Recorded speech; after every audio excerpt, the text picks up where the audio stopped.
Hello and welcome back to my channel. It is your boy Prince over there. Sorry for my disappearance for a bit. I actually didn't just have writer's block. Something happened and I swear to God I felt like my back actually broke at some point. I don't know how it happened, but I was just like standing up or just like I was sitting a certain way and I stood up after a while and then something just went wrong and my hips were in so much pain. I couldn't even sit down properly to even record. But of course, if it actually snapped, I wouldn't be here. I'd be in a hospital. So we all good. It's actually healing very fast. And I am back to doing videos. Also, I have regotten a bit more of inspiration. The next part, actually this part is going to be crazy. So get ready. Alright, let's begin. Don't forget to like and subscribe, hit the notification bell to stay up to date on all of my future videos. As let's get into the third part of What If Asta Ulquiorra's powers, Ressureccion. Now, the last part began with Asta having a nightmare, and after getting up, he goes and gives a report to Vengeance, allowing him to show his Garganta before he is let go to report to Julius himself. He knew Yuno and Mimosa meet Noel and Magna before going to the castle and meeting Julius, who leads them to a tower where Asta shows his Solita Vista. They're then invited to a banquet where there's a lot of animosity towards himself and Leopold even approaches and declares that he will beat him, but Asta focuses on Noel, who he then stops Solid from spilling water on. Magna and Yuno step in, of course, and they fight against Nebula and Solid until Nozel then steps in, and so Asta almost fights him, but is stopped by Vengeance. Vengeance then calms down the situation as Asta says that they're actually being attacked. He opens the windows to show this and asks for permission from Vengeance to go out. He's allowed to go and he saves some citizens and takes out Rades and is met by a Fergolion, Noel, and Leopold, but he and Fergolion are taken elsewhere and they meet Paltry. Asta fends him off and almost kills him, but in a bright flash he escapes. Julius arrives and they soon return to the capital after checking out the area. Luckily no one was hurt and the hunt for the organization was on. Also had unlocked the power of the spirit. He can use spirit dive right now. And during this whole fight everything was pretty good for him. Meanwhile actually everything just gets taken care of. I don't know. Yeah, that's all. Meanwhile, Vanya starts to feel Paltry trying to take over, and also Klaus apologized to Asta, my bad. And as night falls, Asta finds the captain has been taken away while Paltry has taken over. So he gathers everyone and they go save him, and he also separates the two souls from each other, and he sets Vengeance free from Paltry. He is, of course, also healed of his curse and is brought along with the other captains to interrogate the elves, Vengeance I mean. During this, Paltry exposes Geldor and he is captured, but as night falls, Xenon then arrives and makes a deal with the elves and starts the elf reincarnation as the Golden Dawn is the first one to be affected by it. As soon as the elves take over at the Golden Dawn, they find themselves bound by green chains made of Ryatsu that all the unpossessed members saw Asta activating.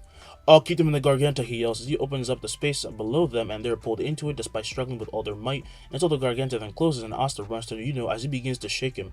Yuno, wake up! What are you doing? Just separate them, yells Alec. This is the soul of a child no older than 2, yells Asta, as everyone is left horrified, but he keeps shaking him until Yuno then came back. Stop, what the hell are you doing?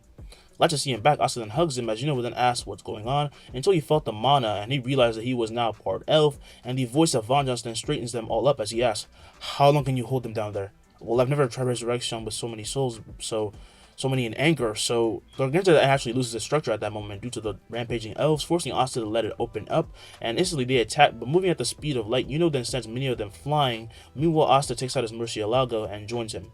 They end up back to back, and they're attacked from all sides, but they cut through the attacks and blow them away before counteracting and just knocking out everyone instead of actually hurting them. You guys go, we'll take care of them and meet up with you guys, yells Yuno. With a nod, the three then run to the door, and Asta sees Langris flying to them, and using Sonido, he appears behind the flying elf and grabs him as he throws him to the opposite way, causing him to crash into some elves who get knocked out. Langris then stood and readied his magic, now being, of course, possessed by an elf, as he said, "You goddamn human, I'll kill you." You don't sound much different from before, said Asta, as he and Langris then charge at each other, but while he attacks, Asta would then dodge with a spin and palm strike an elf out of Langris.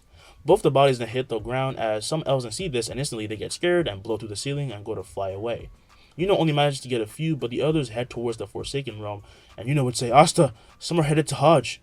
You go, I'll join later, said Asta, as he blocks a massive lance from Klaus, who's using his metal magic, and he cuts through the attack as he appears behind them before then knocking the soul out of him. Well, hurry it up, we don't have all day. Garganta, said Asta, as they are then all swallowed up by the spell again and forced into a world of Asta's design. Meanwhile keeps going after the elves who are going to their home, and already at the Clover capital, trouble was starting. The Shadow Palace has already been erected, but Zagreus was also present and outside, as the elves had rebelled against them, even though they were told by Xenon not to do so. They were supposed to listen to him. This, of course, happened because he blurted out the truth only to Paltry and the certain elves. The other elves don't know, but like he's just a guy who's just trying to kill everyone right now. So right now the elves are more on the human side, but that doesn't mean that they're winning. From all sides, the devil is attacked as he flies above the kingdom, by Nozel, Marileona, and Foglion, but with one word, he freezes it all and blows them away. Appearing behind the devil, Marilla then throws a fiery punch, but on impact, she does no damage and is backhanded to the ground, making her crash into a tower. This is fun. Let's spice things up a little bit, shall we? The devil thought, as he then terrified everyone with his rise in mana. And from the medical ward, we see Julius, who has been beaten by Paltry earlier on, and Owen is telling him what's happening while he's recovering in his bed. And Owen would then say, "Sir, you just need to focus on recovery. Please, just don't talk." But then an incredible amount of mana begins to gather as Zagreus starts to use an enchantment of sorts, and yet everyone was too afraid to even come close or even move until a green beam then hits and throws him into the Shadow Palace. "It's the brat," said Yami, as Asta then flies past everyone and heads into the Shadow Palace. Quickly finding this to be their best chance to gang up on the devil, they all quickly go in, and the real leg could be followed by Fauna, Raya, Veto, and of course Paltry, who saw the space had been left even too distorted for them to navigate.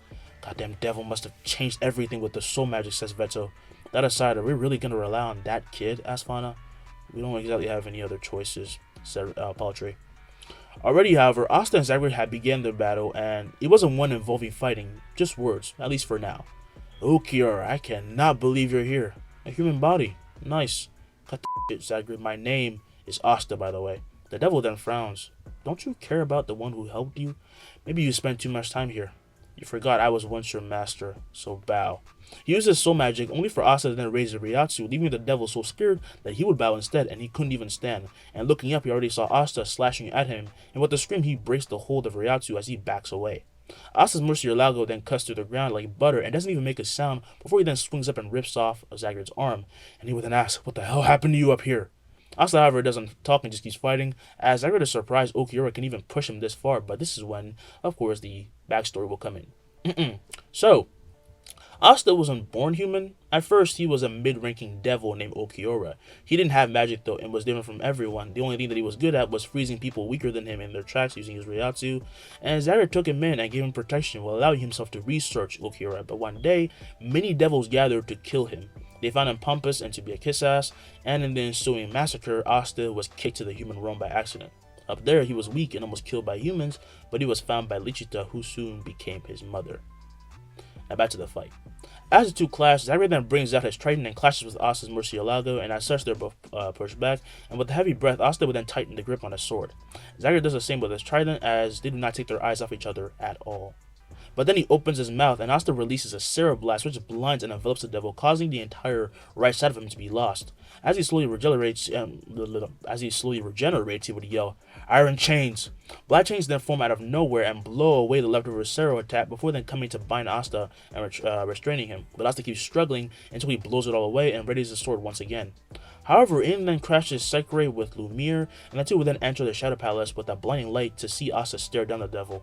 However, Asta doesn't even acknowledge the resistance and charges forward with Murcielago over and over again as he hacks at the devil, which keeps regenerating itself. "Who is that human child? His mana, it's incredible," said Lumiere. "He belongs to the Golden Dawn, with what is named Hollow Magic," says Sekre. Now, as Lumiere questions this, hollow magic, in then arrives Vengeance and Yami. "Stay back, all of you!" They're alerted by the voice of Asta as he says not to interrupt this fight. "I'll kill him alone." "Asta, this isn't like you," says With the slash, however, Asta releases a Cereblast, and it is stopped by a barrier from Zagreus, who then expands the barrier into an offensive attack, and he releases an invisible blast through Asta's body. The sound of his bones and internal organs being ripped apart are heard, as Yuno's fear would then only grow more, and Vengeance will yell for him to stop and let them help him, just as Raya, Paltry, Licht, and Veto, and Fauna also arrive. Now, upon seeing his old friend, of course, Lumiere would approach the elves, who get defensive, but the emotionless Lake would then approach him as well.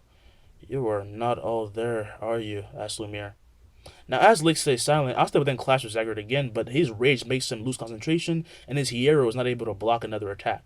He's then knocked back into the arms of and he's left bloodied. Asta, wake up!"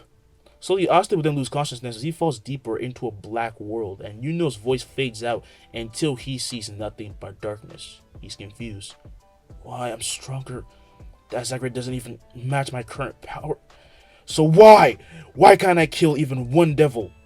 For the first time since losing Lichita, Asta begins to cry a river, as he does, well, have no other option. Honestly, he should be able to beat this devil very easily, but this is when the black space will just be blown away to show a white plane, and the voice of an old man is heard. Asta then turns to face him, and what he sees is essentially his original devil self, his devil form, which was actually very human looking at this point, but he had gray hairs, looked very old. He wears a white suit, and bears his old demonic face as a mask. "Who are you?" asks Asta. "After all this time, you still truly don't know?" This is when Asta realizes he can no longer even feel Murcielago, and it's not in his hand either, and he says, "You're Murcielago? I prefer the name Ulquiorra, but yes, I am your blade." "Well, I don't have time for this," said Asta as he wiped away his tears. "I need to go back and get yourself killed." Raising his hand, Murcielago then opens up a Garganta broadcast to show the battle raging outside and how badly his friends and the elves were faring, which angered the boy. "So you're not gonna let me go back because I got a little bit angry?" "Yes, I won't let an amateur wield me until you reflect on yourself. Only then will I let you go. Are you a devil or a human?" As he asked this, old memories begin to flood Asta's mind as Murcielago would then fade away, leaving him here alone to contemplate. "It's not about being a devil. It's about him, the soul of this child that I embody," thought Asta. "What right do I have to even take over a child's life like this? I'm living in the shell of someone else. How am I supposed to be content with that?" he yells out loud. But he gets no response from the sword, which truly shows he wasn't coming back, and if he wasn't, then Asta wasn't going back. So he decided to do something he's been afraid of, and he calls upon the soul of what he calls the true Asta. In that instance, a child would then show up in front of him, a smiling Asta, but all that Asta sees is just a dead Lichita. Lichita was killed by Lucifer while she was due in 2 months for birth. She was supposed to die with Asta, but, well, our current Asta, from his grief of losing his mother and what was supposed to be his younger brother, used Ressureccion by instinct and melded his soul with Asta's. This gave him an appearance of a human, but also gave him far more power than he should have had. So facing the child, the real Asta, he readied himself for the worst insults, berations, and anger because he had stolen this kid's life. But walking up to him, Asta would then grab his hand, surprising Ulquiorra, who then hears, "You saved me, so don't blame yourself so much. I mean, Mom would get mad at you." "Why aren't you more angry?" "Because I get to live again because of you. You think too hard about it. You're me and I'm you. Every day, Mom was afraid that she hurt me. I feel it now. I felt it when you took me in, but if she was alive, she'd be so happy that we grew up together and happy. So smile. You deserve it, you know?" A bright flash will then cover the entire plane as we go back to the fight outside. Even with their combined power, the mages couldn't find a way to kill the devil, but this is when an overwhelming release of Ryatsu hits them. Looking back to a floating platform, they all see Asta rise from it, and he shows a wide smile. "You should be dead," says Zagrid. Von who was healing Asta up to this point, and watches as he rises before him, and he would then thank his captain, saying, "I'm sorry about my outburst." "Have you finally come back to your senses?" asked Von Jones. "Yeah," said Asta, as he then points his sword out before then stabbing himself. This shocks everyone, as you know his end about to fly over, but Asta would say, "It's okay. I'm about to be reborn via Ressureccion." With these words, he explodes with mana, which releases a rising tower of just power. This power is so powerful that it rips through the Shadow Palace itself, and is seen from outside by the elves and all the humans. Now, as the mana slowly dissipates, Asta will then fly forward, now having wings and wearing what Murcielago wear in the Precipice world. "Man, you had me worried there for a second," said Yuna. "Yeah, sorry about that. Luz de la Luna." Holding his hand out, Asta then releases a bunch of Ryatsu and mana to create a powerful green javelin that he throws, and it pierces Zagrid's heart, leaving him shocked right as he then explodes into a million pieces. The shockwave of the attacks then sends everyone barreling towards the walls, and they manage to stop themselves, and we then see Asta return to his normal form. And he completely regenerates with no injuries whatsoever. Now, as you know, as his spirit dive, he then flies over saying, "That was awesome. You got a spirit too?" "No, not really." "What do you mean, no?" Hearing this voice, everyone then looks to see Murcielago having form sitting on Asta's shoulder in a kind of chibi form, and Belle feels threatened and asks who he is. "There's no such thing as you. I'm a manifestation of Asta's power, so calling me a spirit doesn't fit, but I'll take the title of the first sword spirit, if you will." Everyone is left baffled, to say the least. The devil they had fought so hard to beat was quickly taken care of, and quite easily, and Asta even created a spirit. A creature that is supposed to be made by mana and nature itself. Things that aren't even fully comprehended, and he just made one with his abilities. I wonder if my Tatsumaki can have a form like that, thought Yami. His Tatsumaki is his sword, by the way. I gave most of the swordsmen's, their swords have names. Just saying. Alright. So this is the future of the Glory Kingdom. Looks like the young ones are gonna really surpass you and me pretty fast, huh? Said Lumiere. Yeah, that's an understatement, said Licht. Now at this moment, the castle then actually begins to crumble down around them until it explodes and is blown away to show all the elves and mages outside, and the ones who found themselves stuck in spatially distorted spaces were now free. Sally, Valtos, and Rades then fly over to Paltry asking if he was okay. In this version, he hasn't like betrayed them like fully, like he hasn't gone after them and revealed everything, but they were left confused on who was the real Lake because there was two of them, and Paltry would then say, "My true name isn't Lake, it's Paltry. This is our leader, Licht, the true Licht." He points to Lake, who then waves, and they were just confused, just as Mimosa would then fly over and tackle Asta with a hug, saying she was so worried, right before realizing what she was doing, and she backs off. Noelle then flies in, spazzing now, but she would ask if Asta was okay as well, and she thought, man, she got one over me. Yeah, I'm fine, thanks for worrying so much, said Asta. Now this time around, the energy around the young mage had completely changed, but they could tell it was still him. He just was a little bit brighter. He gained a sort of realization of sorts. Look, you're back. Let's start attacking these humans, the elves would be saying. The humans then realized that clearly the devil was killed by Asta, but now the elves had no reason not to attack them. But raising his sword to the sky, Lick would then say to stop.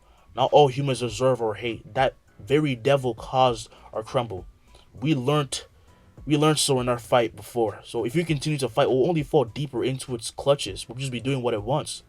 The elves are surprised to hear this, and well, they feel still wrong, but Lick would then say that this should just end this here, and let's go home, please.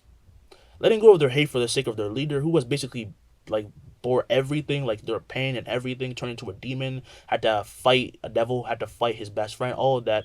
They just agreed to just leave because they just done, you know. And this relieves the mages, as Vanges would then suggest some help.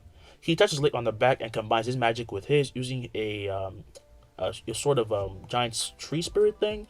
I don't know how it's named in the manga or in the anime. It's a giant golden tree made of mana that begins to take away the souls of the elves. However, Paltry would then decide to stay. I found my people, he said. So you guys can... What are you talking about? Of course we're staying, said Veto. Yeah, you're reckless alone, said Raya. And I've gotten pretty attached to this world, so I'll stay too, said Fauna. Hearing that they were staying, Sally, Radius, and Valtos breathed a sigh of relief, and Lick respects their choices, and with this, will then slowly lose the soul of the elf inside him, as other humans are free from the elf's controls and enter the tree. Eventually, Lick then goes as well and says goodbye to Lumiere, whose body begins to crack, and he would then say, yeah, I'll be joining you guys soon anyway. Sekri has a look of sadness to already be saying goodbye, but at the end of the day, the end has come, and at this point, from below already, everyone can see for Golan trying to gather people up, come help people clean up the kingdom, because it is very, very ruined. Everything is getting back to normal somewhat, and Vanus would then yell, any Golden Dawn members present, get on the move. Yes, sir. Now, flying down, they start to help while the souls of the elves go back, and the Golden Dawn are, just doing whatever. The other mages are also helping out. And finally, everything had come to an end. But everyone, of course, still has a sneaking suspicion that someone very powerful intervened, and it will be proven later. But for now, the city had to be rebuilt, and this is when everyone banded together, but also Sekirei and Lumiere would split up. Kind of sad.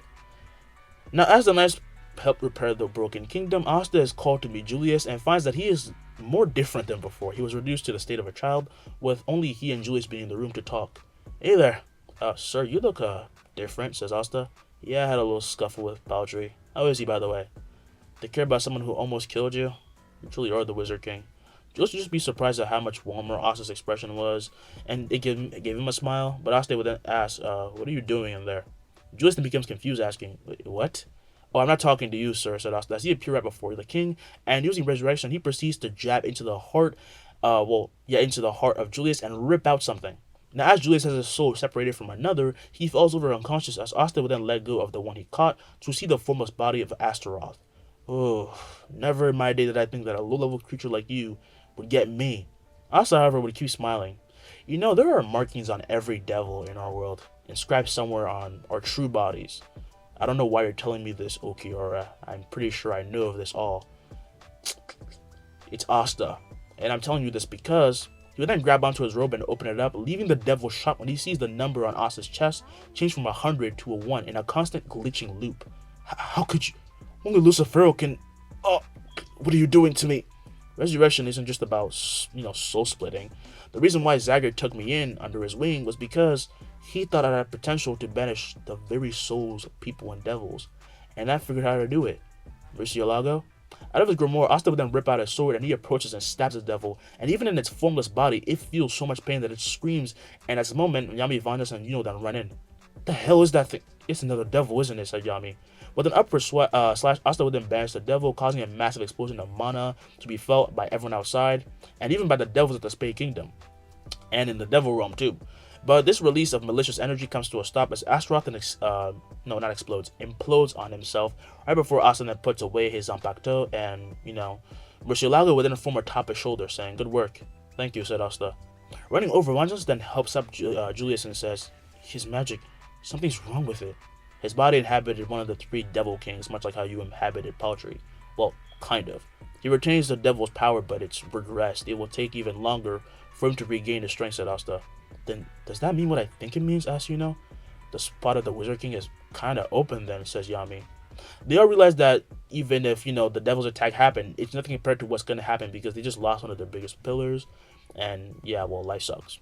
Days then pass and the kingdom is rebuilt with the help of magic to, bring back everything, and a festival is then announced to be coming soon, and Julius does regain his adult form, but his powers are very weakened right now. He's just kind of playing a little part. He's not weak, but like against big top dogs, he would still lose right now.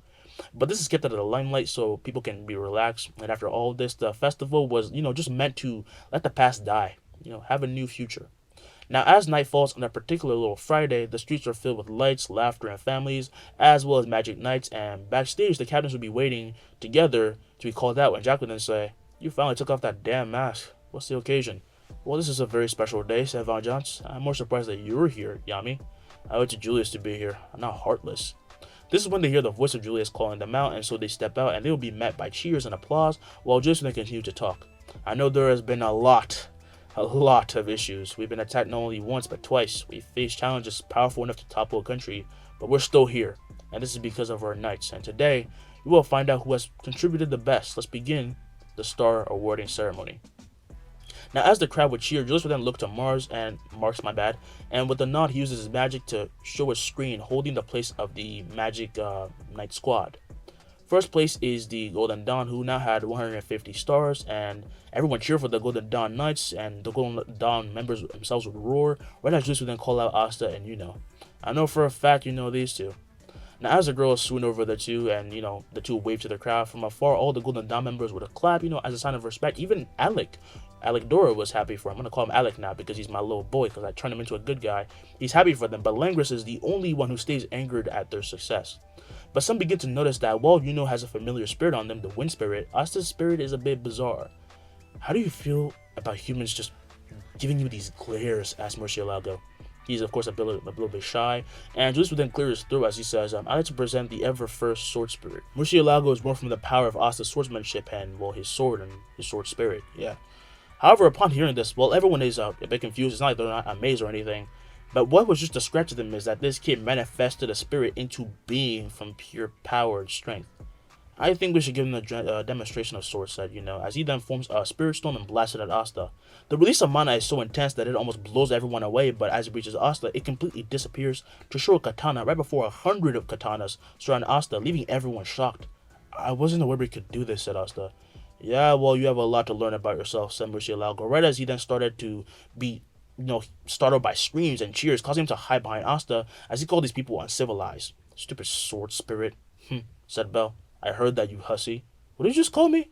Asta and would have to hold their spirits back from fighting, as Julius would then call down the crowd, and he said that these two are quite powerful, but he also must tell everyone that they are commoners. "Honestly, I don't care. That boy saved me the day of the first attack. Me as well. Who cares about status? They saved us." This surprises Julius and the two boys, but even the nobles were willing to put aside their ego, but they take it in stride, and they just enjoy the moment, because this is really, really rare, and everything that has happened up to this point feels like a dream to both of the boys. "We really made it, huh?" said "Yeah, it's quite bizarre," says Asta. They overlook the crowd and let their credentials finally be known, as Julius then announces the other squads. The Silver Eagles are in second place, the Black Bulls are in third place, which leaves the Bulls themselves so shocked that Yami then spat out a cigarette on stage. "The hell? Wait, seriously?" asked Yami. Yeah, seriously, asked Dill. As somebody would then tell him to shut up, stop being patronizing. I get it. And Julius would then tell the surprised crowd that this is true. And if it wasn't for the bulls, then many people in the hospital, wouldn't even be alive due to the massacre that happened. They would be very dead. The capital would probably just mostly be destroyed if the bulls hadn't stepped in with their giant bull formation. But as amazing as it is, they've learned that someone manifested a spirit from their very bull, so this is not that big of a stretch, and everyone just cheers them on. In fourth place is the Blue Rose. In fifth place are the Crimson Lions. In sixth place are the Green Mantis. Green Praying Mantis, the same thing. In the seventh place are Coral Peacocks. Eighth place is the Purple Orchis with a new captain. And ninth place is the Aqua Deer. Hearing this, Dill would just gasp. We're last? How? Latching onto Asta, he asked how he got so many stars so fast, as Murcielago would then ask Asta who this bizarre human was. Captain of the Aqua Deer, said Asta. So you're just gonna let him call me weird? Yells Dill, as he begins to cry over the squad being last place, and he grabs onto his shoulders, says like, dude, how are you doing this?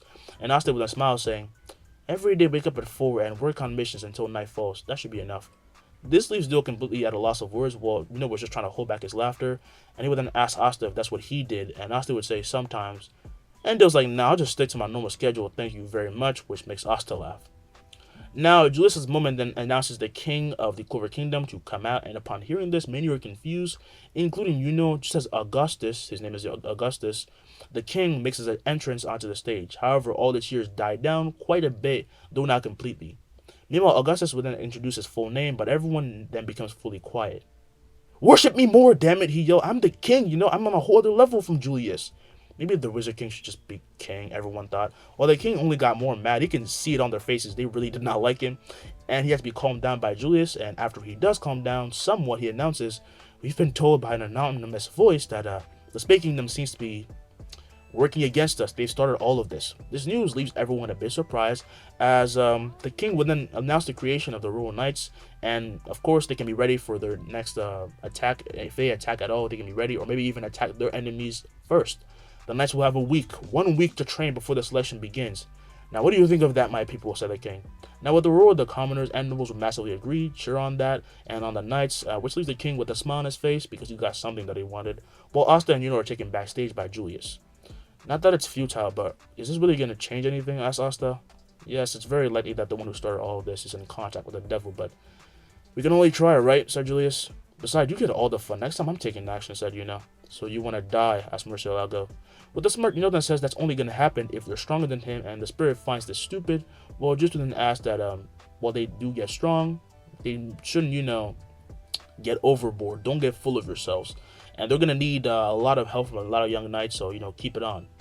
With a nod, they head off and go back to the crowd, to enjoy themselves. And the two boys would just talk, but as they walk down the stairs, they are met by some screams and see Mereoleona scolding the Crimson Lions as Fulguna tries to calm her down. You freaking idiots, did you slept because you were intimidated? Huh? Of course not, yells Leopold, right as he is then punched by Mereoleona. And at that moment, Fulguna would then grab onto her hand saying, stop it, this is why I didn't want you around here. Or really, they should just stop playing sissy. The young Imaginites then feel the animosity and magic rise, and they don't know what to do when they then suddenly feel something different.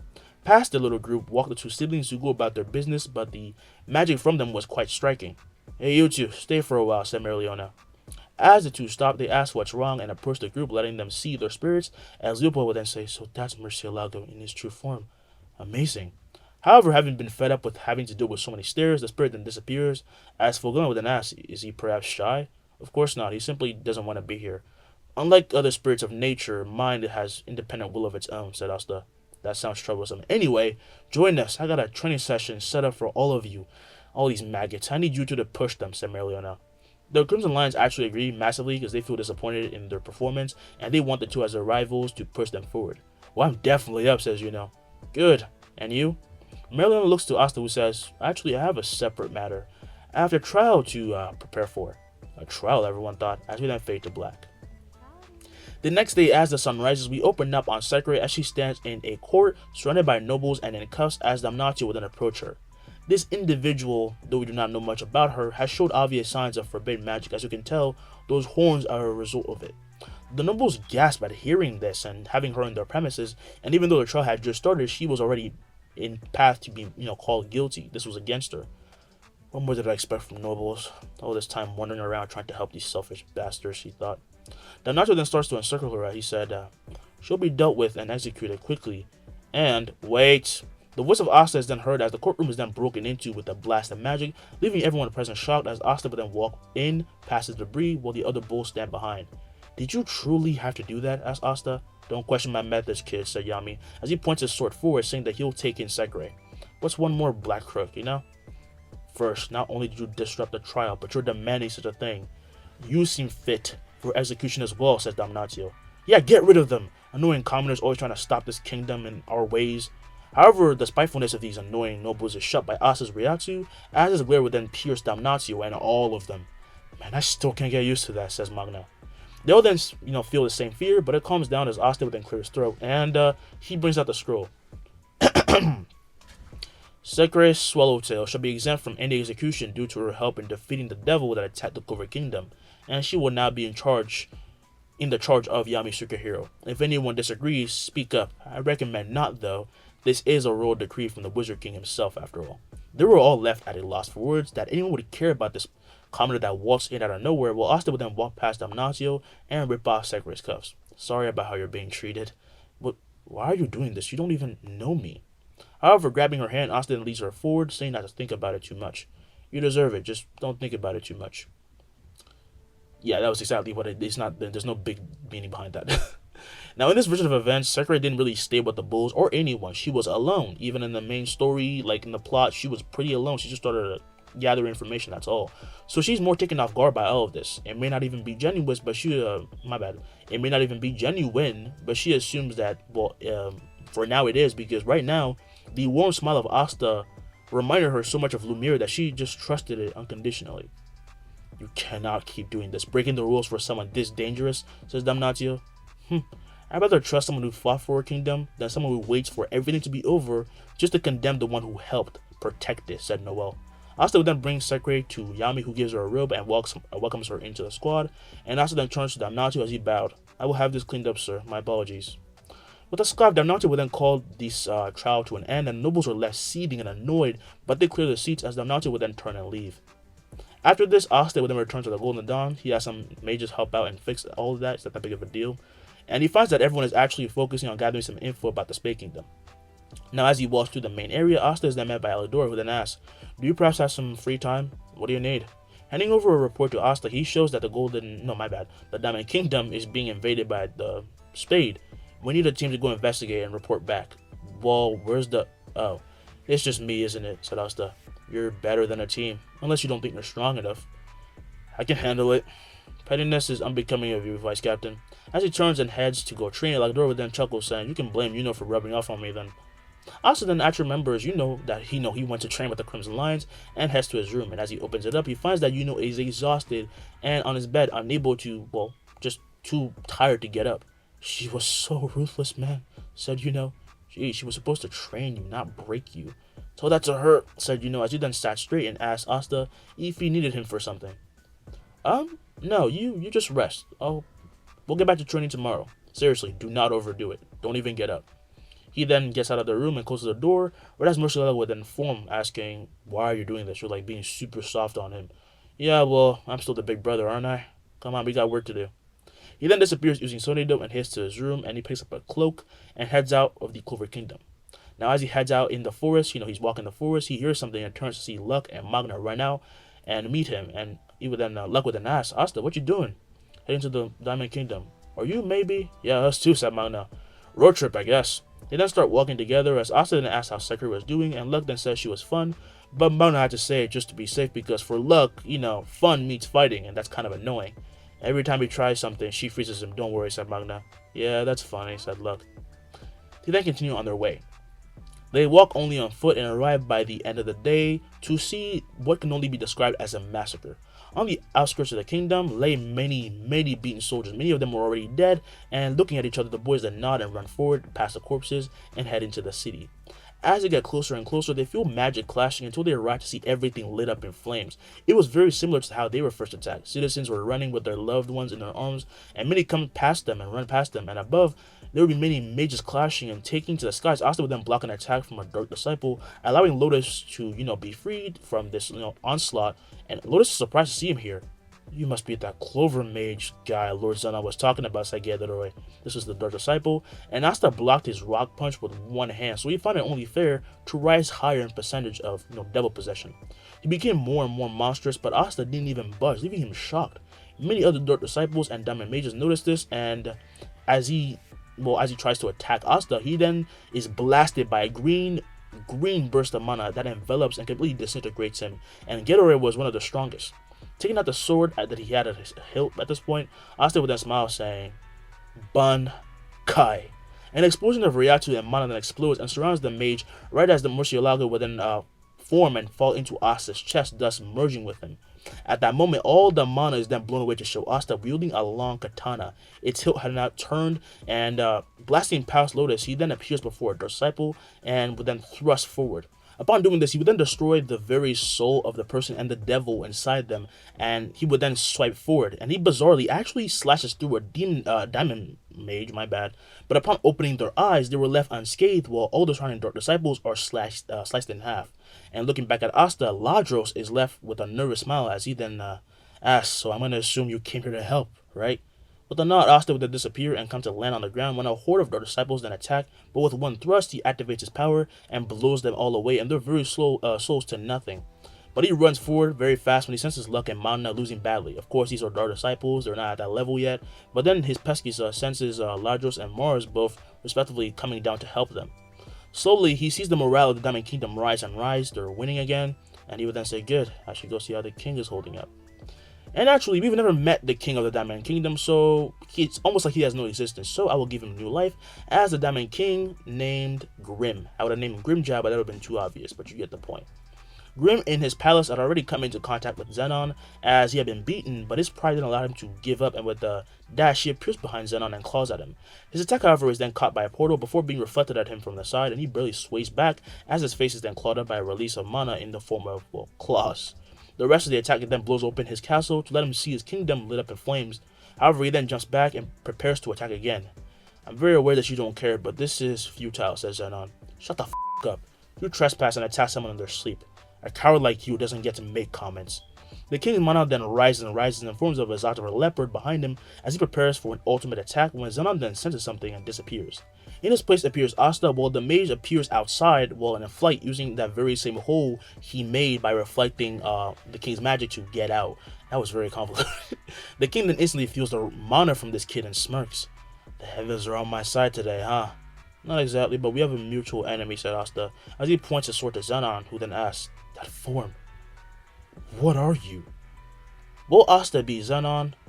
What will this battle mean for the Diamond Kingdom and the Clover Kingdom and their relation together? Find out in the next part of Black Clover. It's been me, Prince of Witters, and I hope you enjoyed the video. I'm gone.